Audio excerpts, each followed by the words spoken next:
My name is Ray Skeem, and I've worked here at the university for 20 plus years.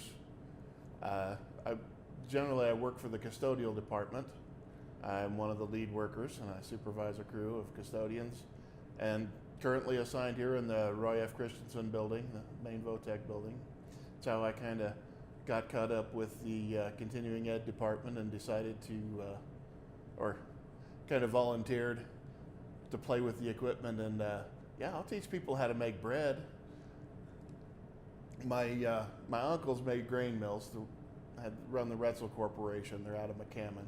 And so I grew up on homemade whole wheat bread because my parents keep grain as wheat, keep the wheat, grind it. Mom made bread.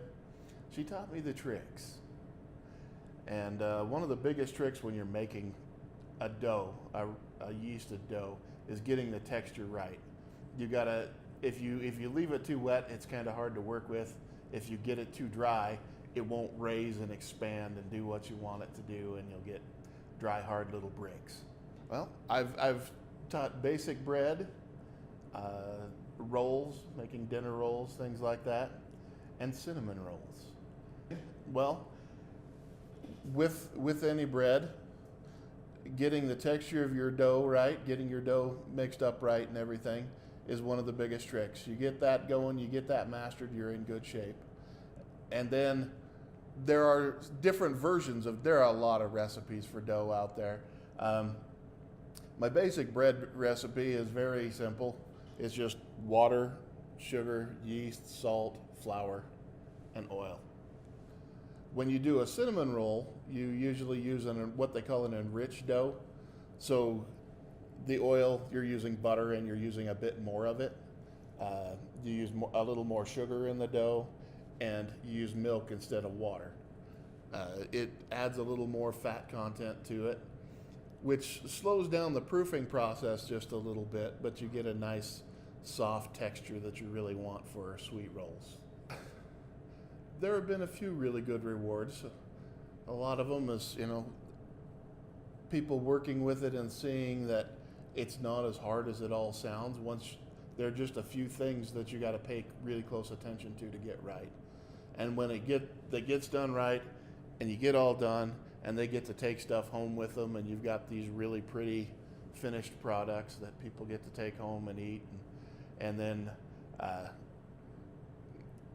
when you run into people and they're like, "Oh, I made some myself the other day and it was so good,"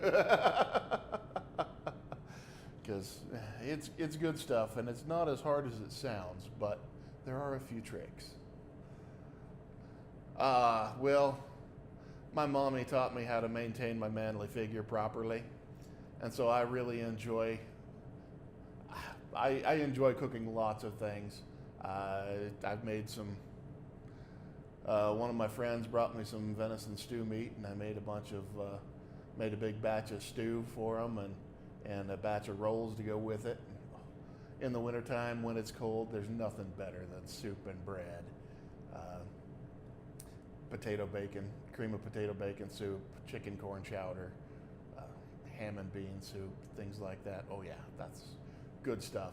Soups, I do casserole, I do lots of good stuff. Well, we have a couple of cinnamon roll classes scheduled for next week, so we'll be doing a lot more of this. I have taught and will teach more of the basic bread and the rolls. The recipe for both of those is fairly similar. It's what you do with the dough afterwards, and there's a lot of different options that you have. I enjoy those. There are other things that I could probably be talked into. There are a lot of things I don't have as much practice at. I'm not the best cookie maker necessarily, but I'm willing to work with it. The space in general. Having a proofing cabinet makes the process of getting the dough to raise so much faster, shortens the time, keeps your dough from drying out. Having a convection oven, the convection ovens circulate the heat so you get a more consistent temperature and things cook evenly. the size of the area, the open space. Very rarely do you have a house that's got counter space this big a chunk at a time, you know. Those are the kinds of things that are the nicest. Some things that I've learned teaching the classes that I've learned to be able to improve for future classes and things is everybody needs the chance to make the dough and get that figured out. But then the proofing process tends to take a half an hour or so with not a whole lot to do. So what I found that I like to do is I will make some dough ahead of time and have it proofing. So when the class comes in, we get started, they get to make their dough, we put their dough in the proofer and get it going, and I can bring out what I made that is proofed, and they can start shaping the dough and get it ready, start its second proof so that we can get it baked. And yeah, it makes really good stuff. And then we have a little bit of leftovers, and for some reason, I don't know, we have a really hard time finding people to help us eat what's left over. People just complain a whole lot. You have to twist their arm in things.